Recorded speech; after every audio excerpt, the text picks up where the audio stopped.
Narrated by Ibn Umar.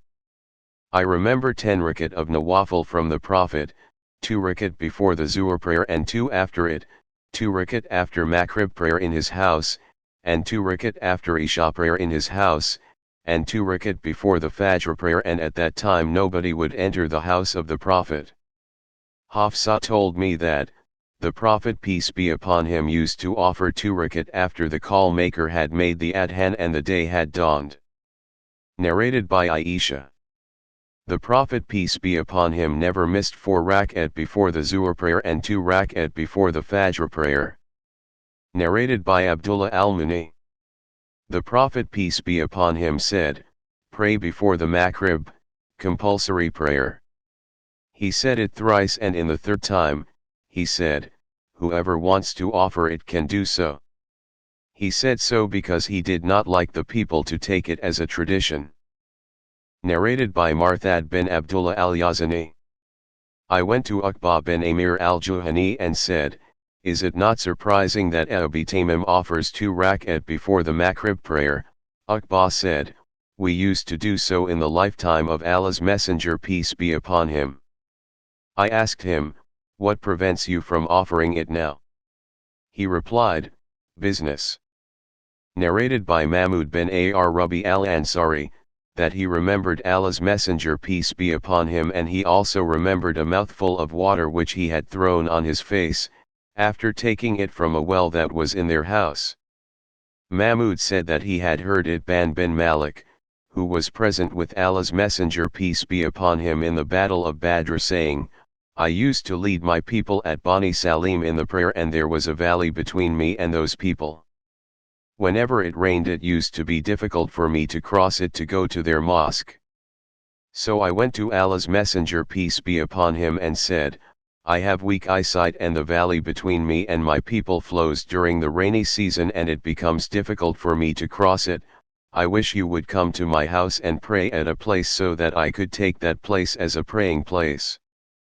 Allah's Messenger peace be upon him said, I will do so. So Allah's Messenger peace be upon him and Abu Bakr came to my house in the next morning after the sun had risen high. Allah's Messenger peace be upon him asked my permission to let him in, and I admitted him.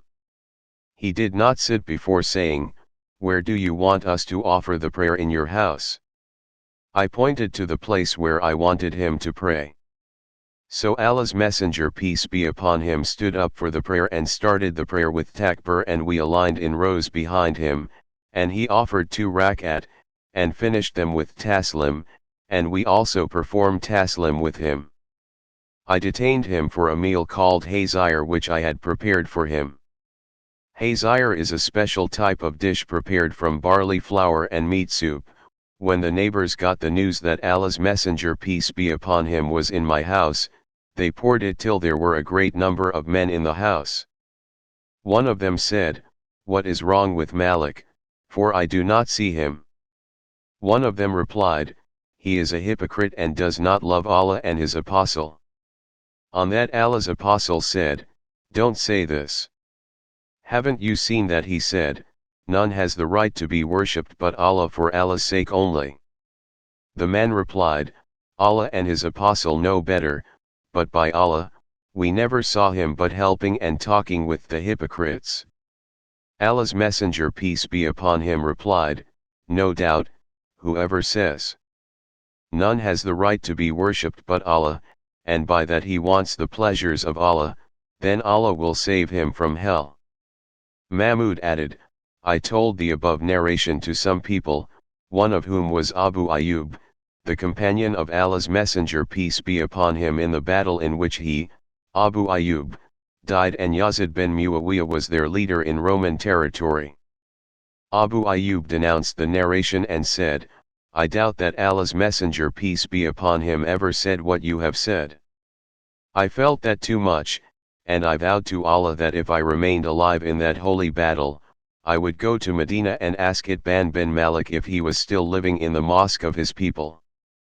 So when he returned, I assumed ihram for Hajj or Umrah, and then I proceeded until I reached Medina. I went to Bani Salim, and Itban bin Malik, who was by then an old blind man, was leading his people in the prayer. When he finished the prayer, I greeted him and introduced myself to him and then asked him about that narration. He told that narration again in the same manner as he had narrated it the first time. Narrated by Ibn Umar.